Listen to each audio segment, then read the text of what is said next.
លោកជំទាវទី1ក៏ស្ដាប់ធម៌ដែរបងប្អូនតោះមកស្ដាប់គាត់និយាយទាំងអស់គ្នាខ្ញុំមានប្រសាសន៍បន្តិចដើម្បីបញ្ចប់កម្មវិធីចាជាដំបូងក៏នាងខ្ញុំលើកទី1ហើយដែលនាងខ្ញុំបានមានឱកាស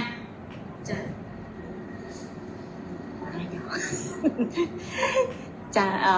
ជានេះថ្ងៃនេះជាលើកដំបូងហើយដែលនាងខ្ញុំបានមានឱកាសមកចូលរួមស្ដាប់ធម្មទានចានៅក្នុងថ្ងៃនេះដែលផ្ទាល់ធម្មតាគឺស្ដាប់ហើយនឹងបានមើលតាមរយៈ Facebook social media ហើយក៏ជានិយាយទៅក៏ជា fan របស់លោកគ្រូសានសុជាតែតាំងពីមុនលោកគាត់សឹកទៅទៀតចាលោកគ្រូគាត់សឹកអញ្ចឹងហើយកម្មរយៈលោកគ្រូសឹកហ្នឹងក៏คล้ายទៅជាអ្នកខូចចិត្តបន្តិចដែរបាទដាវីក៏ដឹងដែរនៅក្នុងហ្នឹងក៏បានពិភាក្សាហើយអញ្ចឹងជាងខូចចិត្តមករយៈទោះបីជាថាដឹងហើយថានេះគឺជាភាពមិនទៀងហើយក៏ជាការសម្រេចចិត្តរបស់លោកគ្រូប៉ុន្តែមានអារម្មណ៍ថាទទួលមិនទាន់បានការលើកនោះប៉ុន្តែក្រោយមកក៏បានជួបលោកគ្រូដោយផ្ទាល់នៅពេលដែលលោកគ្រូសឹកហើយហ្នឹងក៏បានជួបជាមួយនឹងបងម៉ាណែតដែលផ្ទាល់ហ្នឹងក៏បាននិយាយជំរាបលោកគ្រូដែរថាមិននឹកស្មានថាidol របស់ខ្ញុំសឹកចឹងចោះរៀងខូចចិត្តចាងំធ្វើចិត្តបានថ្ងៃនេះក៏សូមថ្លែងអំណរគុណចាបានលោកគ្រូគាត់បានតាក់ទងមកដោយលោកគ្រូបានប្រាប់ខ្ញុំជាមុនថា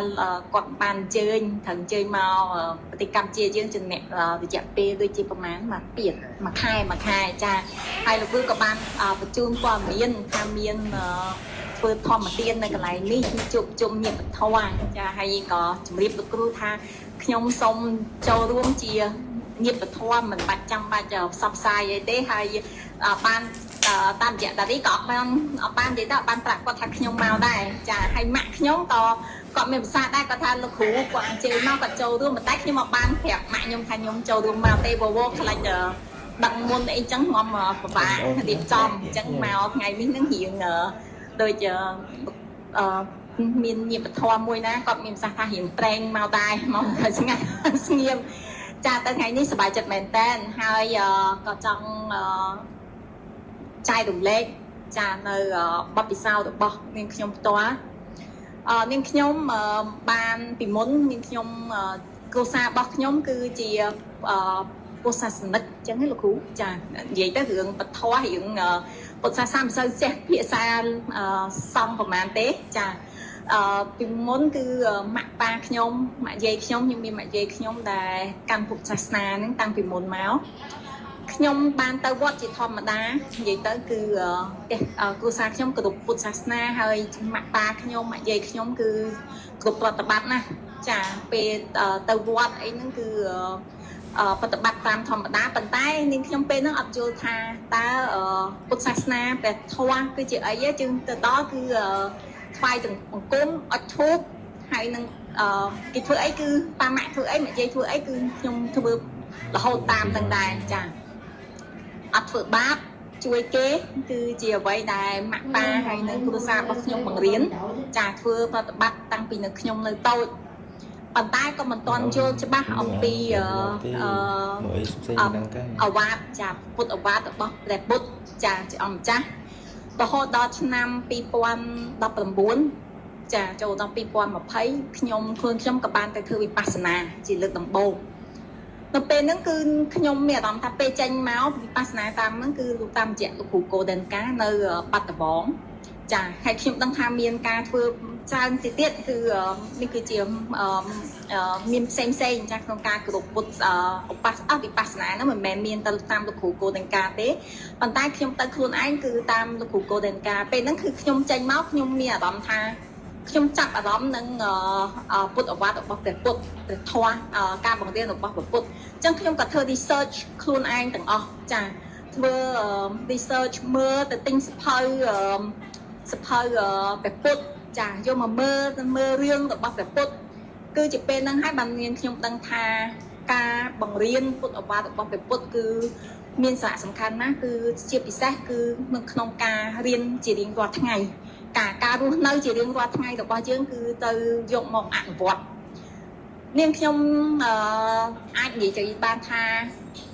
ការខំរបស់នាងខ្ញុំឥឡូវវាមិនទាន់បាត់ព្រោះខ្ញុំមិនទាន់ត្រាស់ដឹងទេចាប៉ុន្តែកាត់បន្ថយនៃការខំច្រើនខ្ញុំតម្លាក់ចុះច្រើនមែនតើចាពីមុនគឺនិយាយទៅគឺខ្ញុំស្អីក៏ដោយក៏ខ្ញុំធ្វើខ្ញុំចង់បាន perfect ទាំងអស់សូម្បីតាការសិក្សារបស់កូនខ្ញុំចាអីហ្នឹងគឺខ្ញុំចង់ឲ្យកូនខ្ញុំនិយាយទៅគឺរៀនឲ្យបាន perfect ការងារអីដែលខ្ញុំធ្វើខ្ញុំចង់ឲ្យតដាក់ហើយគឺក្រុមការងារគាត់ដឹងហើយគឺខ្ញុំចេះតែចង់ឲ្យហ្នឹងគឺដំណើរការបានល្អប៉ុន្តែតាំងពីអ្វីដែលខ្ញុំបានរៀនមកខ្ញុំយល់ដឹងមកគឺខ្ញុំតម្លាក់ចោលទាំងអស់សូម្បីតែការស្រឡាញ់ទោះបីថាលើមិនបាន 100% តម្លាក់ចោលគឺបានចំពោះខ្ញុំគឺខ្ញុំដឹងថាបានប្រហែលជា 70-80% ដែរចាហើយការស្រឡាញ់នេះទៀតគឺចំពោះកូនខ្ញុំដោយលោកគ្រូមានប្រសាសន៍អញ្ចឹងគឺអត់មានស្រឡាញ់ដោយជប់ចម្ពាក់ពេលណាខ្ញុំបដៅកូនខ្ញុំអីហ្នឹងហើយគឺមានអារម្មណ៍ថាគឺជាការស្រឡាញ់មួយដែលមេត្តាហើយខ្ញុំប្រាប់ថាគឺគេមានជីវិតរបស់គេដូច្នេះហ្នឹងនេះគឺជាភារកិច្ចរបស់ឪពុកម្ដាយបង្រៀនប៉ុន្តែគាត់មិនមែនថាគាត់អត់ធ្វើតាមយើងគឺយើងត្រូវតែខឹងទេចាអញ្ចឹងខ្ញុំឃើញការផ្លាស់ប្ដូរនៅក្នុងការរស់នៅរបស់ខ្ញុំហើយការខឹងរបស់ខ្ញុំគឺនឹងទៀតគឺនិយាយទៅគឺពេលខ្លះខ្ញុំមិនដឹងថាខ្លួនឯងអត់ខឹងគេនិយាយមកអញ្ចឹងទៅមានអារម្មណ៍ថាពោះចិត្តឲ្យដើរទៅបាត់វិញចាស់និយាយដើរគាត់ថាគាត់អត់យល់អញ្ចឹងមិនគាត់អត់ដឹងថាអ្វីដែលគាត់និយាយមកហ្នឹងគឺគាត់អត់យល់មានតែយើងដឹងទេដែលយើងខ្លួនឯងដែលយើងអ្នកធ្វើមិនយើងដឹងថាយើងកំពុងធ្វើអ្វីដូច្នេះខែអីក៏យើងទៅយកចិត្តទុកដាក់នៅលើពាក្យសម្ដីរបស់គាត់ដែលគាត់និយាយឲ្យមកពីគាត់អត់ដឹងនឹងហើយបានដឹងថាយើងធ្វើនឹងហើយបានគាត់និយាយពាក្យទុកសាក់មកឲ្យយើងគាត់ខឹងយើងដូច្នេះបើសិនជាគាត់មានសិទ្ធិខឹងយើងប៉ុន្តែគឺរឿងខ្លួនឯងទេថាមានសិទ្ធិទទួលយកឬមិនទទួលយកនៅនេះអ្វីដែលយើងធ្វើឲ្យយើងគិតថាយើងធ្វើត្រូវហើយធ្វើ the best for today ហើយគឺខ្ញុំគិតថាខ្ញុំអត់ទៅខឹងនឹងអ្នកណាទេចាអញ្ចឹងខ្ញុំឃើញមានការកែប្រែជាច្រើននៅក្នុងការរស់នៅរបស់ខ្ញុំហើយខ្ញុំតែងតែយកពុទ្ធអវាទចាការព្រៀនប្រដៅនេះគឺមក apply រាល់ថ្ងៃនៅក្នុងការរស់នៅខ្ញុំគិតថាពុទ្ធអវាទរបស់ព្រះពុទ្ធនេះគឺសំខាន់ណាស់សម្រាប់យើងនៅក្នុងការរស់នៅព្រោះអីយើងរាល់ថ្ងៃនេះគឺនៅពេលដែលអ្នកដែលធ្វើវិបស្សនាដឹងហើយគឺសត្រូវដែលធំជាងគេគឺចិត្តនេះឯងពេលណាដែលយើងបិទភ្នែកគឺពេលណាដែលយើងធ្វើវិបស្សនាគឺចិត្តរបស់យើងមិនដឹងជាថាដើរទេទៅណាច្រើនមែនតើហើយអ្វីដែលយើង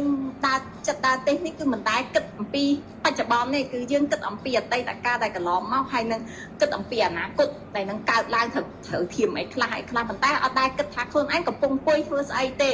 ចានេះហើយគឺជាសត្រូវមួយរបស់យើង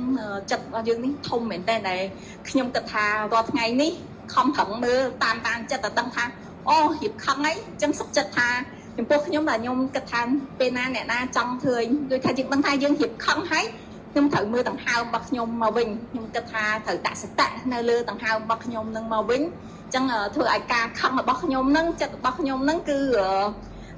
ទៅសាយទៅវិញបាននេះគឺជាអ្វីដែលខ្ញុំបាន